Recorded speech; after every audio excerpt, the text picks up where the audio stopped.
नमस्कार, pharma origin 2.0 में आपका स्वागत है। आज का वीडियो बहुत खास होने वाली है। आज का टॉपिक है कैंसर यानी कर्क रोग। तो इसको हम जानते हैं कर्क रोग क्या होती है, कैसे होती है, इसका इलाज क्या है।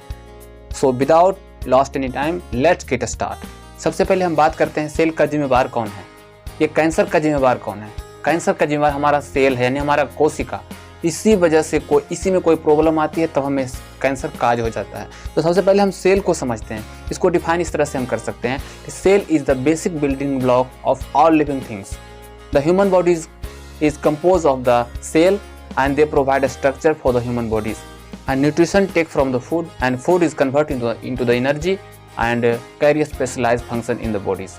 मतलब हमारा कोशिका सभी जीवित प्राणियों का निर्माण खंड है। सजीव प्राणियों का निर्माण खरबों कोशिकाओं से हुई है और हमारा शरीर भी कोशिकाओं से ही बना हुआ है।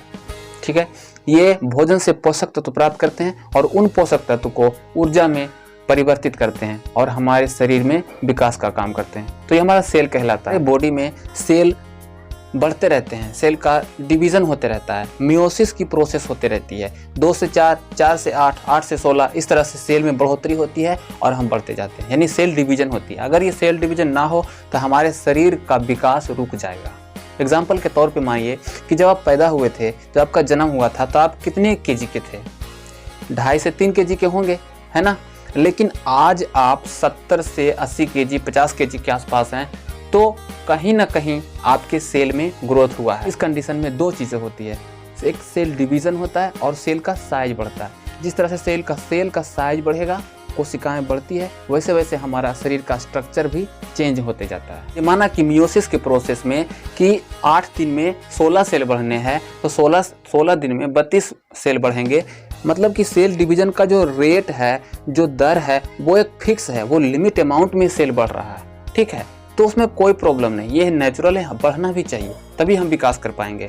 लेकिन कैंसर ऐसी बीमारी है, इतनी खतरनाक बीमारी है कि सेल इतना तेजी से बढ़ने लगता है, इतना तेजी से बढ़ता है कि एक दिन में करोड़ों सेल बन जाते हैं, लाखों सेल बन जाता है। और बढ़ने का मतलब 8 दिन में अगर 16 बढ़ना है तो 8 में 64 बढ़ जाता है। बहुत तेजी से ग्रो करता है, अनकंट्रोल ग्रोथ होता है, रुकने का नाम नहीं लेता, बहुत तेजी से ग्रो करने लगता है। यही कैंसर का कारण हो जाता है। और जहाँ पर यह प्रॉब्लम हो रही है वहाँ पे क्या होता है, धीरे धीरे मास डेवलप होने लगता है और सेल के सरफेस पे उभरना शुरू हो जाता है इस तरह से, और नियोप्लाज्म बन जाता है, ट्यूमर बन जाता है। स्ट्रक्चर को आप ध्यान से देखिए, ये डीएनए का स्ट्रक्चर है जो कि न्यूक्लियर में प्रेजेंट होता है। इसका मेन फंक्शन है जेनेटिक इन्फॉर्मेशन को कैरी करना और हमारे अंदर जो सेल है वो उसको ग्रोथ करना, कितना ग्रोथ करना है, कितना किल करना है, इस सभी हिसाब किताब डीएनए के पास होता है। प्रॉब्लम कब आती है? जब डीएनए में उसके बनावट में, उसकी संरचना में कुछ बदलाव आ जाते हैं। इसके जो कोड देख रहे हैं आप, वो जो सीढ़ी की तरह जो बनी है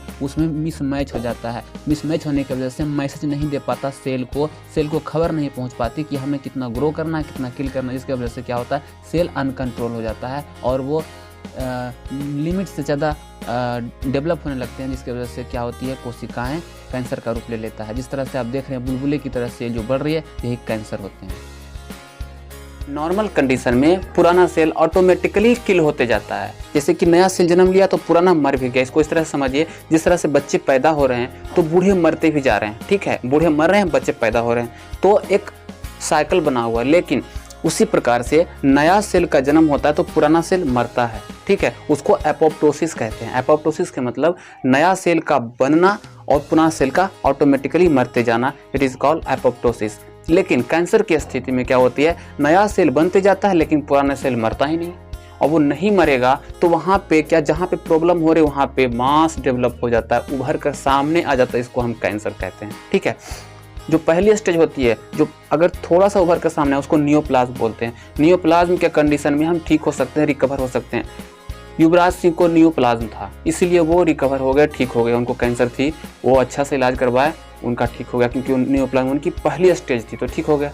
और एक आती है ट्यूमर, नियोप्लाज्म से ट्यूमर का रूप ले लेता है, तो ट्यूमर में भैया मुश्किल है रिकवर करना। फिर जब रिमाइंड कर देता हूँ कि नया सेल बनते जा रहा है, बहुत तेजी से बन रहा है, अनकंट्रोल ग्रोथ हो रहा है और पुराना सेल मर ही नहीं रहा।